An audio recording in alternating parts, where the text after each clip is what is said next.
আরে করিম, জানিস তো কাল মসজিদে ইমাম সাহেব কি বললেন? জাহান্নামের খাবার সম্পর্কে শুনে আমার তো গা শিউরে উঠল। হুম। রে, আমি তো শুনেছি। ইমাম সাহেব বললেন জাহান্নামের খাবার হবে জাক্কুম গাছের ফল। ওই ফল মানুষ খেতে বাধ্য হবে, অথচ সেটা এতই ভয়ঙ্কর তেতো আর কাঁটার মতো হবে যে গলা দিয়ে নামবে না। ঠিক বলেছিস। আর শুনছিস, সেই জাক্কুম গাছের ফল খেলে পেটের ভিতর আগুনের মতো ফুটবে।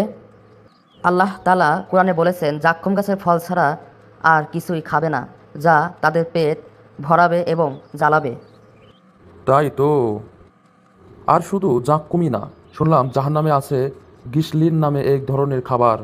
এটা হবে গুনাহগারদের পুজ আর রক্ত দিয়ে তৈরি।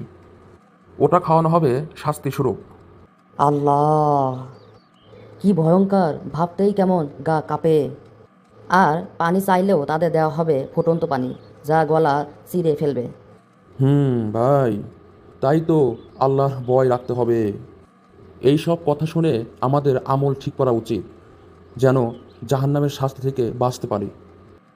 একদম ঠিক বলেছিস। আসলে দুনিয়ার ক্ষণিকের মজা আর পাপের জন্য চিরস্থায়ী আযাব কেউ পেতে চায় না।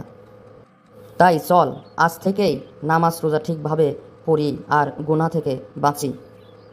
ইনশাআল্লাহ। ভাই, আল্লাহ আমাদের সবাইকে হেদায়েত দান করুন।